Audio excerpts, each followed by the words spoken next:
G'day everyone and welcome back to Two Bagans in Boston. Well, Blenheim Palace was our first UNESCO site visit as we commenced our Two Bagans in a Boston tour. Now, whilst it is a dog-friendly UNESCO site, that was only applicable to the gardens surrounding the palace. And as we wanted to have a good exploration of the UNESCO site itself, we gave Yoki the day off and she chilled out at home while we explored on a rather overcast day in March 2025.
Inscribed in 1987, Blenheim Palace and Park illustrate the beginnings of the English Romantic movement. The influence of Blenheim on the architecture and the organisation of space in the 18th and 19th century was greatly felt both in England and abroad. Built by the nation to honour one of its heroes, Blenheim is above all the home of the English aristocrat, the first Duke of Marlborough, who was also Prince of the Germanic Holy Roman Empire.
On 13 August 1704, John Churchill, 1st Duke of Marlborough, with the help of Prince Eugene of Savoy, won a decisive victory over French and Bavarian troops of Blenheim.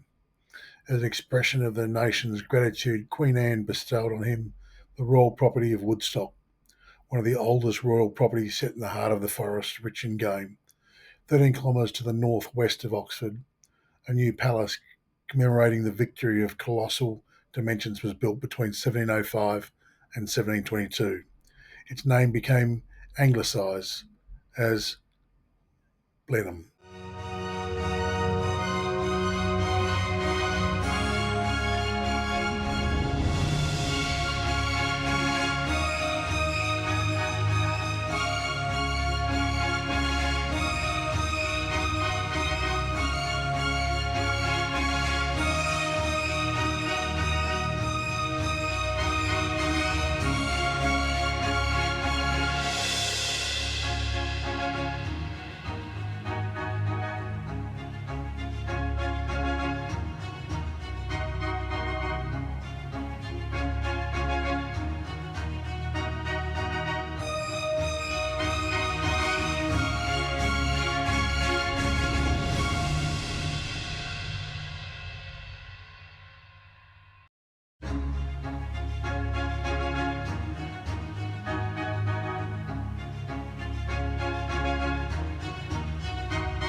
During the course of the second half of the 18th century, Gothic or neo-Gothic style buildings were built in what remains of the family property of the Dukes of Marlborough.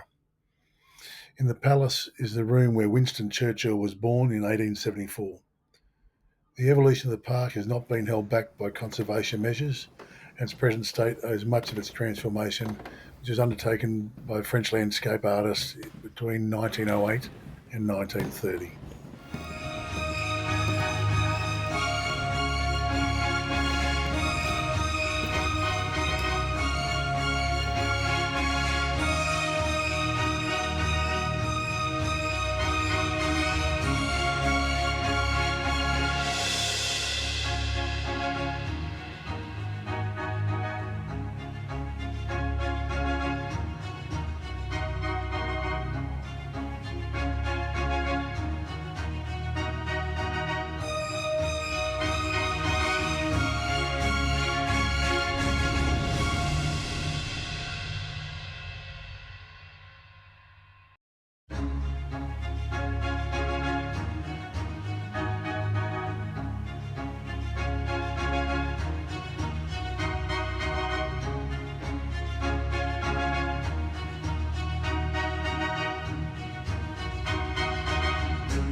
Visiting Blenheim Palace will set you back £41 per adult. Now, whilst this may sound excessive, this actually incorporates a 12-month pass with unlimited visitations over that period of time. We will be returning to England in January 2026, where we hope to again visit Blenheim Palace on hopefully a bit more of a sunny day where we can explore the gardens in greater detail.